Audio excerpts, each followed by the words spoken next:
I am sure that I was a weird kid growing up. I'm a weird adult for that matter, so it doesn't really matter.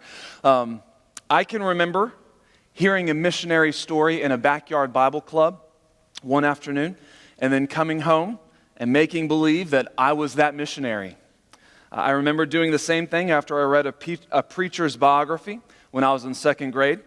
That's not to say that I didn't pretend to be, Ripken or Griffey or Penny Hardaway or anything like that when we were playing catch or basketball. I did that too, but who knows what my parents were thinking when they looked out and saw me decked out in a safari hat acting like David Livingstone, the missionary to Africa, or when I was in the backyard preaching and passing out Bibles. Like I said, I was a weird kid. All I was doing was I was playing church. I'm not sure why I was drawn to heroes of the faith like I was at that age, but I'm thankful that led to a much more serious interest in the faith as I continued to grow. So I can't remember my exact age, but I was probably around 8th or 9th grade. I feel like I was in 8th grade, just coming out of junior high, when my Christian school hosted a book fair. And we were allowed to walk over there and skip some time out of a class. So, of course, we skipped time out of class in order to go to the book fair. Not one of us cared about reading or about the book fair, but why would you even give students the option I will skip class by any means necessary to do that? And while I was there, as an 8th or 9th grader, I picked up a copy of Sinners in the Hands of an Angry God. It was probably at most, I did a little research online this afternoon, it was probably at most $8. It's fewer than 70 pages. For those of you who aren't familiar with it, Sinners, as it's just kind of known, is probably the most famous sermon ever delivered in the English language. It was written and preached by a man named Jonathan Edwards, a man whom even secular scholars believe to be the most brilliant mind that America has ever produced. Brilliant man. I'm really not sure why I picked up this book when I did years ago. It wasn't the newest book. It wasn't the latest craze. It wasn't anything remotely like that. The book or the sermon has been around some 280 years this year. And I don't mean to over-spiritualize what I most likely haphazardly did as an early teenage just trying to decide to buy this book, but I truly believe that it was the Lord's providential hand in directing my steps to just kind of go by, pick up this small book. Well, I read the book. And I've read the book numerous times since then. As you can see, it's a pretty worn book. And yes, the sermon in and of itself is powerful, albeit it's a little challenging for many of us modern-day readers. But the dozen or so introduction pages before the sermon is what really caught my attention in this small book. They laid the groundwork for the history behind the sermon, the setting as to why Jonathan Edwards preached what he did 280 years ago on that July 8th evening to a Connecticut congregation. Legend has it that Edwards wasn't even supposed to be the main preacher that day. That it was actually a misscheduling event that brought him to that congregation in Connecticut that afternoon. The clergy of that area had gotten together for a series of revival sermons, and their hope was that they were going to preach this to this Enfield, Connecticut congregation, because this whole community had been largely untouched from America's Great Awakening, which had been sweeping across the New England states for 7 years at that point. It started in 1734. And it seemed as though the flames of revival had just kind of been held at bay when this careless congregation they heard the preaching and just it didn't take hold. Most of the other churches, most of the other communities, they heard what was being preached and they were set ablaze for Christ. And so the ministers of that area, they gathered together and they set their sights and prayers on this particular congregation in Enfield. However it happened, what is legend and what is actual factual history, we don't exactly know, although a lot has been written about it. We do know that this 37-year-old minister, Jonathan Edwards, assumed his position from behind that church's pulpit, and if he was true to his normal style of preaching, he read his well thought out, fully manuscripted sermon as if in dialogue, without a sense of showmanship or theatrics. He preached. Some Edwards historians believe that he even read the paper in front of his face so that people couldn't even see his face. And he didn't scream, he didn't yell as the Whitefield of his day. He just spoke in a regular dialogue voice. Well, in this sermon, he preached on sin. He preached on hell. And he preached on a good and just God who, in his words, has placed himself under no obligation by any promise to keep any natural man out of hell. He described God as an archer whose bow of wrath was bent. The arrow is made ready on the string, and justice bends the arrow at your heart and strains the bow. He described sinful man as some spider that is being held precariously over some flame, only holding on to a mere strand of its web, which keeps it from being burnt up entirely. He pled with this calloused congregation. Listen to what he preached. O sinner, consider the fearful danger you are in. You hang by a slender thread with the flames of divine wrath flashing about it and ready every moment to singe it and to burn it asunder.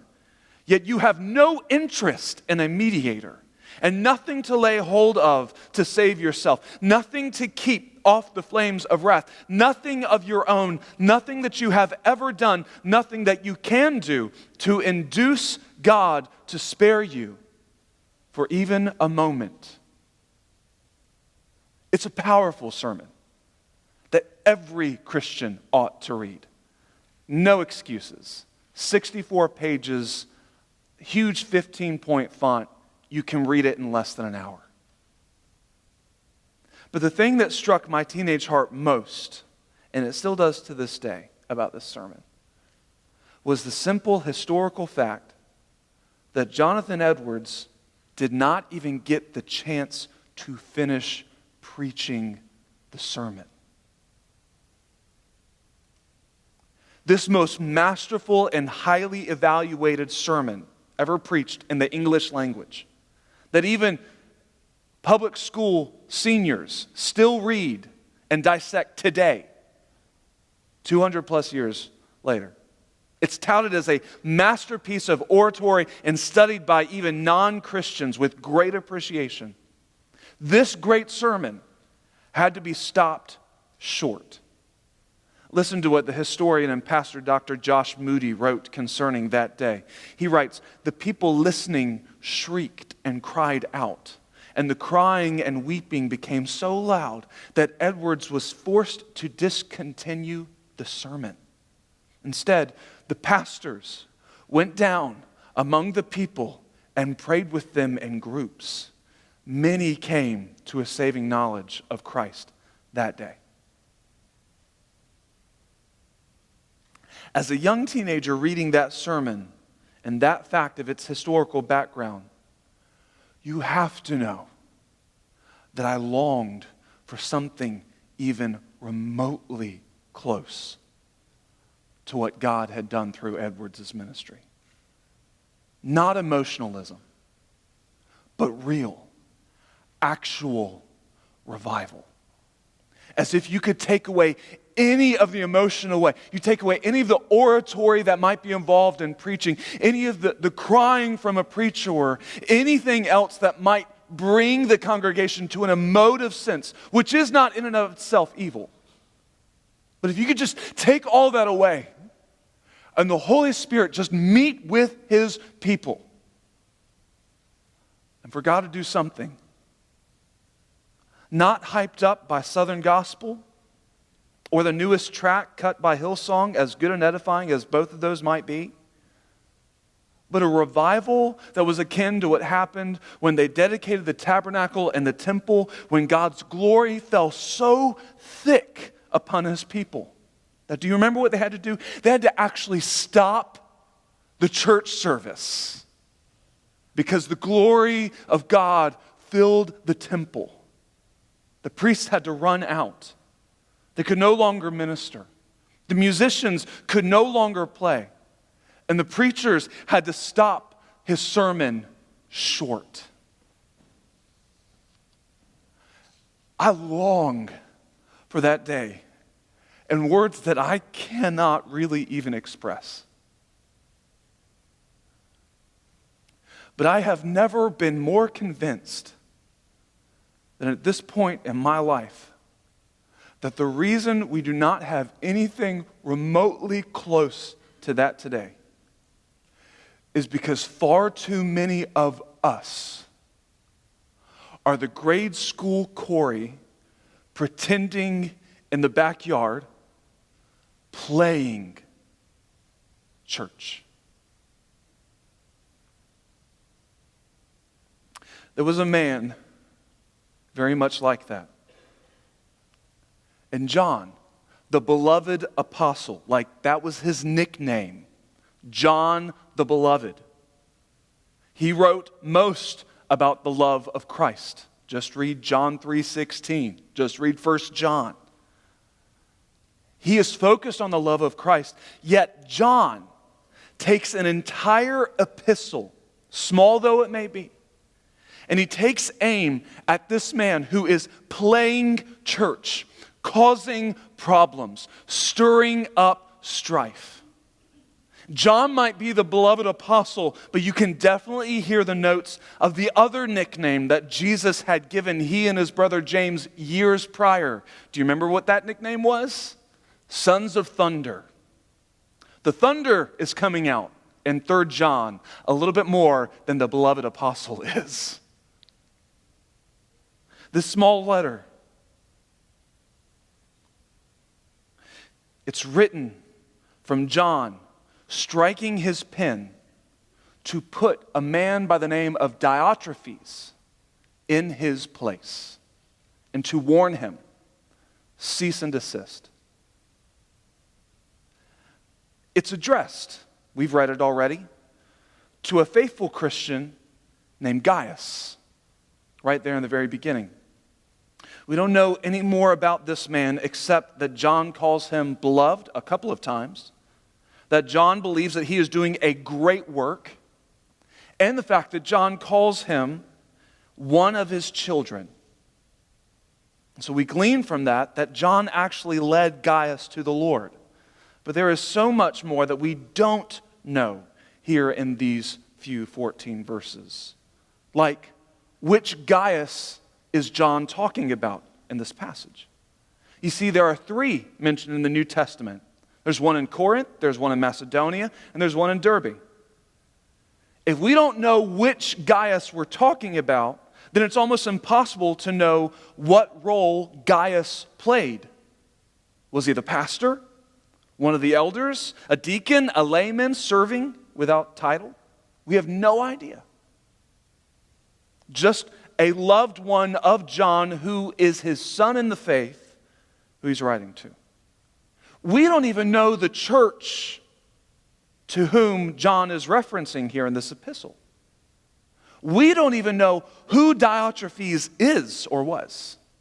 Was Diotrephes the pastor, one of the elders, a deacon, a layman in the church?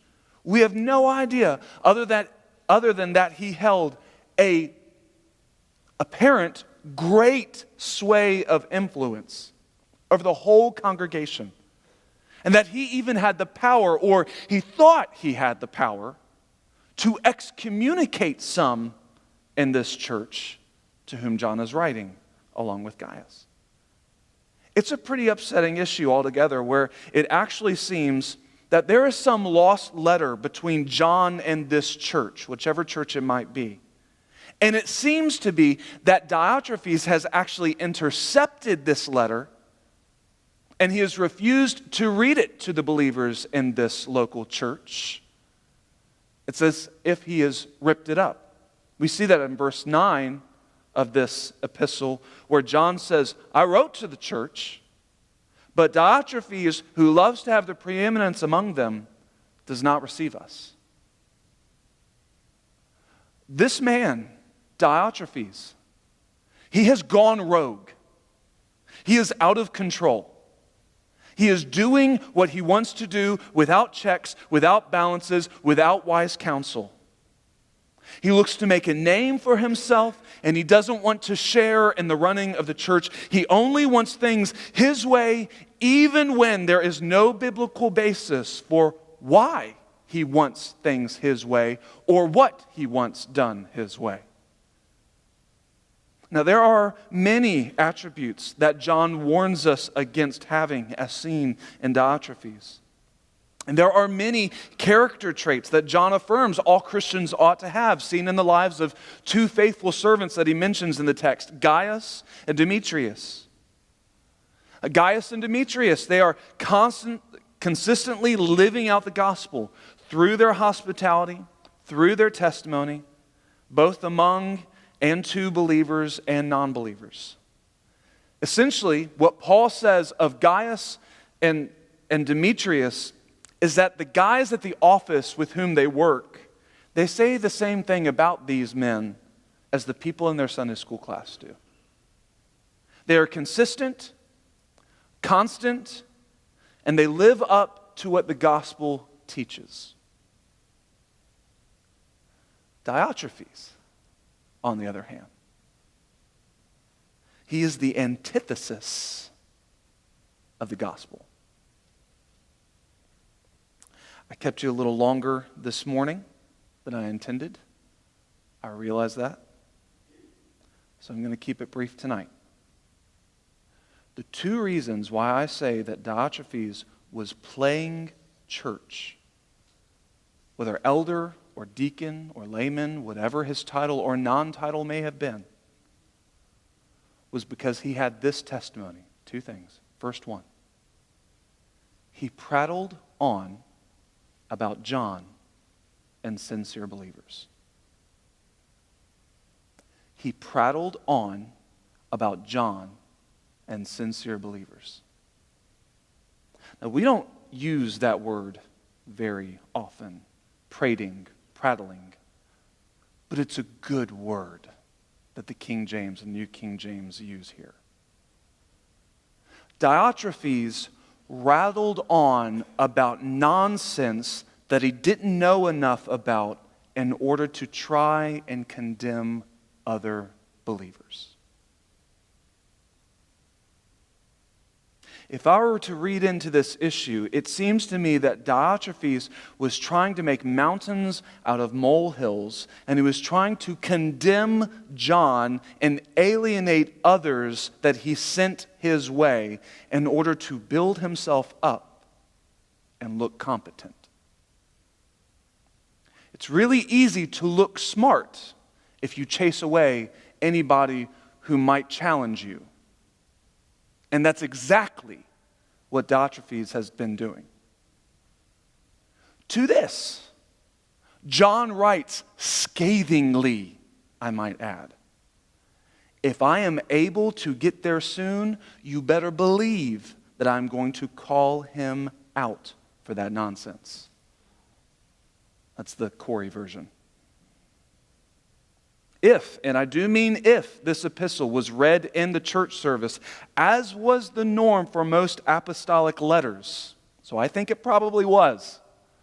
I mean, can you feel the tension in the room? As Gaius gets up and reads and kind of shakes the letter and says, I've received a letter from the Apostle John. listen up. And Diotrephes is sitting over there in the corner. If that is the case, and if this is a public reading of this small epistle, I can just imagine, I don't know what it is in the original Greek or anything like that, but after Gaius sits down from reading it, that there's like a, oh snap moment in the church.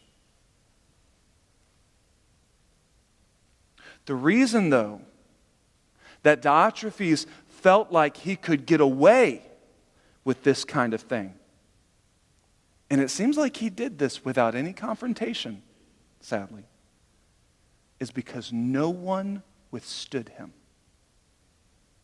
They allowed him to have this kind of unhealthy sway over them. No one had the wherewithal or means by which to keep him quiet.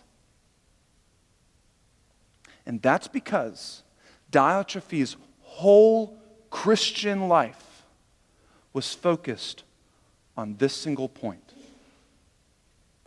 He loved to have preeminence.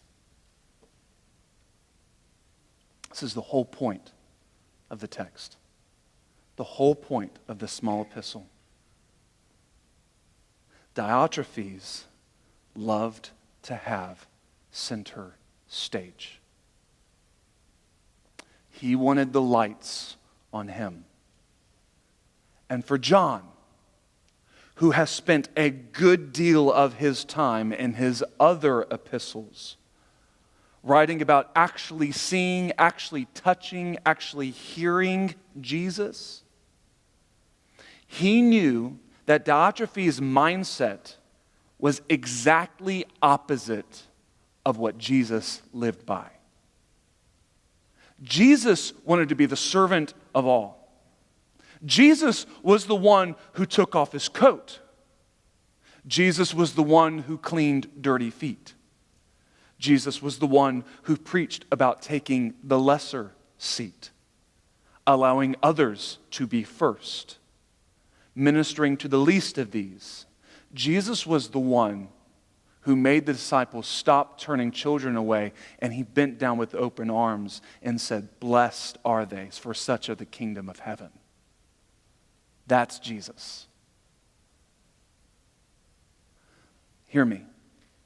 Diotrephes' Christianity was very different from Jesus' Christianity.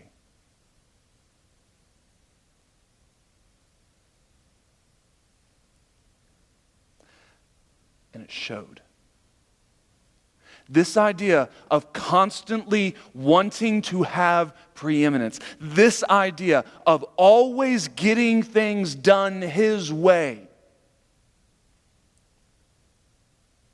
and going behind and actually getting people thrown out of the church when it was not done his way.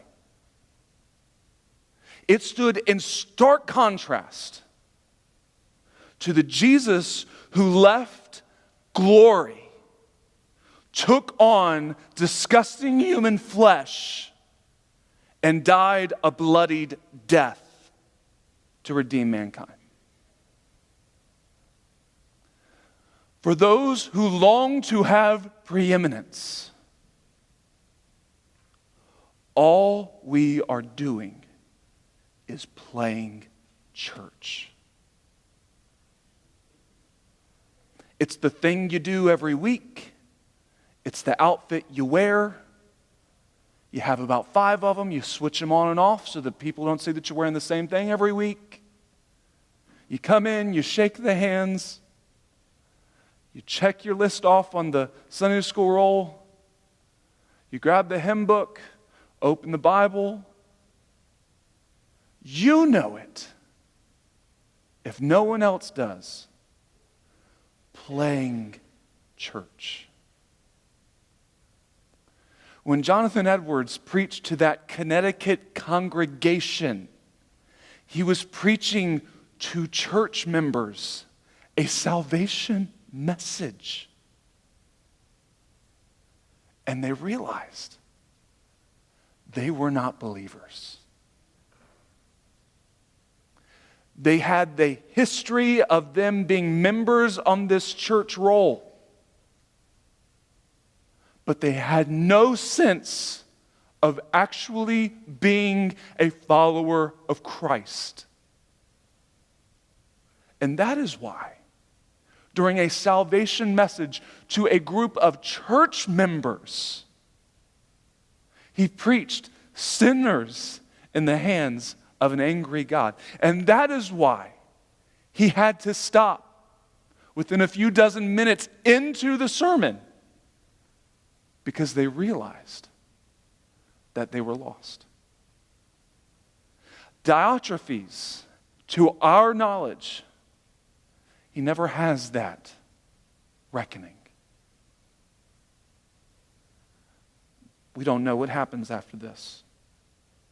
He wants to play church. Jesus came to build his church, and they will constantly butt heads. And John is writing to Gaius and Demetrius, and I think he's saying, this leader whom you have, or for some reason you've put in authority, or you have some sway over you, forget him and follow Christ. And so to us, to we who call ourselves Christians, who may even have our name on a church member roll, what will it be? Diotrephes or Demetrius and Gaius?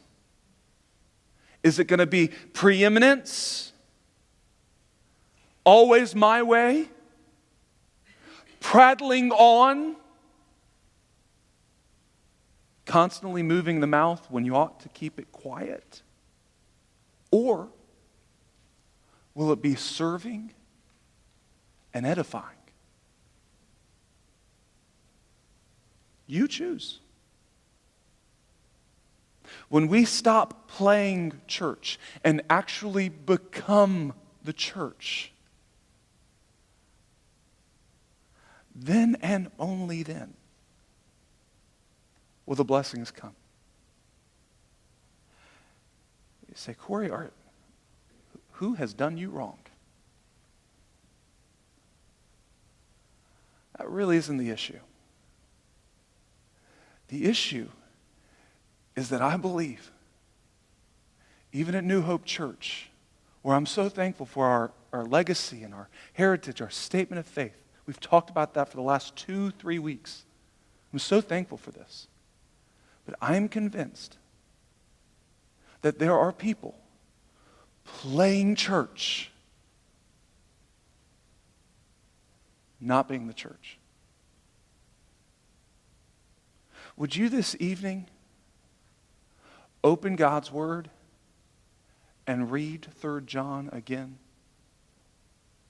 And sincerely, not just passing, sincerely ask, Lord, who am I? Am I the Demetrius? Am I the Gaius? Or am I the Diotrephes? Only wanting my name recognized.